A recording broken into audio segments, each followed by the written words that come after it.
میرے ایک جگہ ایک بندے سے بات ہوئی, میں نے کہا بیٹا اپنا چہرہ سنت کے مطابق بنا. مجھے کہتے استاد جی میری شادی نہیں ہو سکے گی. میں نے کہا آپ چہرہ سنت کے مطابق رکھ لو, شادی تیری ہوگی انشاءاللہ. سسر نہیں مانتا. میں نے کہا بات ہو جائے گی. اس نے داڑھی نہیں کٹوائی, سسر اسے کہتا رہا, اس نے نہیں کٹوائی. آخر اس نے بات طے کر لی, بھئی یہ داڑھی کٹوائے گا, چھوٹی کرائے گا, پھر بات بنے گی, ورنہ یہ ہے وہ ہے فلاں ہے فلاں. سسر سے ہماری ملاقات ہو گئی. اب تاریخ رکھنے کی باری تھی تو الحمدللہ میرے 4 ماہ لگے ہیں. میں بہت اچھی طرح نرمی گفتگو بھی جانتا ہوں, اور کہیں کہیں میری ملت قریش والی رگ پھڑک اٹھے تو پھر گفتگو اور بھی جانتا ہوں. تو ان کے سسر سے بات ہوئی تو اس نے اتنا برا لفظ سنت رسول کی لکھا, میں وہ بتا نہیں سکتا.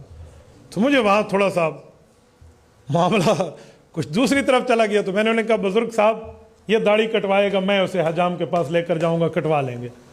آپ ذمہ داری لے رہے ہیں؟ میں نے کہا ذمہ داری لے رہا ہوں, ایک شرط پر. ساتھ آپ کی بیٹی بھی جائے گی, وہ بھی گنجی ہوگی, وہ بھی بال کٹائے گی. اس کی آنکھیں سرخ ہو گئیں, اور میں نے اسے ایسے جیسے جواب دینے کہا, میں نے کہا آپ اپنی بیٹی کا حلق کرائیں, گنجا کرائیں اسے. کیوں حلق کراؤں؟ آپ میری بیٹی کی عزت پہ بول رہے ہو. میں نے کہا تمہیں شرم نہیں آتی؟ رسول اللہ کی سنت پر بول رہے ہو. بس پھر وہ آئیں بائیں شائیں والی بات تھی. میں نے کہا تمہیں رسول اللہ کی سنت کا پاس نہیں ہے, اپنی بیٹی کے سر کے بالوں پر اتنی باتیں آ گئی. کوئی حیا کرنا سیکھو, یہ مرد کی نشانی ہے. کیا باتیں کہہ رہے ہو؟ اللہ کروڑوں رحمتیں نازل فرمائے حضرت مولانا مفتی محمود رحمہ اللہ پہ. قومی اسمبلی میں داخل ہوتے تھے تو وہاں کچھ لوگوں نے چھیڑنے کے لیے حضرت مفتی صاحب کی داڑھی مبارک پہ اعتراض کے لیے کچھ خواتین کو ٹھہرا دیا. جو باقی ایم این اے اندر آ رہے ہیں تو وہ ایسے بغیر پردے کے ٹھہری ہیں. جب مفتی صاحب آئے تو انہوں نے سر سے پردہ رکھ لیا. تو وہاں کے بڑے کہنے لگے مفتی صاحب ان عورتوں نے تو آپ سے پردہ شروع کر دیا, باقیوں سے تو نہیں کیا. اب مسئلہ صرف داڑھی مبارک پہ تھا.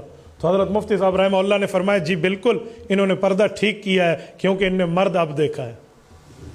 پہلے زالیاں آئیں انہوں نے آ کے جی سارے بھیڑیاں آندی پہ.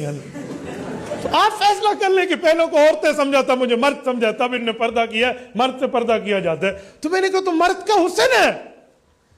حدیث پاک ہے اللہ نے آسمانوں پر کچھ فرشتے پیدا کیے ہیں جن کے ذمے اللہ نے یہ تسبیح لگائی ہے, وہ یہ پڑھیں سبحان الذی زین الرجال باللحى وسبحان الذی زین النساء بالقرون. اللہ تیری ذات ہر عیب سے پاک ہے, تو نے مرد کو زینت دی ہے, داڑھی کے ساتھ خاتون کو زینت دی ہے سر کے بالوں کے ساتھ. آج معاملہ ہی الٹ ہو گیا ہے. آج اس پارلر میں بال کٹ رہے ہیں اور ہیئر ڈریسر کی دکان میں داڑھی کٹ رہی ہے. میرے دوستو مجھے بڑی بڑی خواتین کی طرف سے کبھی رکا آتا ہے, کبھی فون آتی ہے, کبھی کال پہ پوچھتے ہیں بیوٹی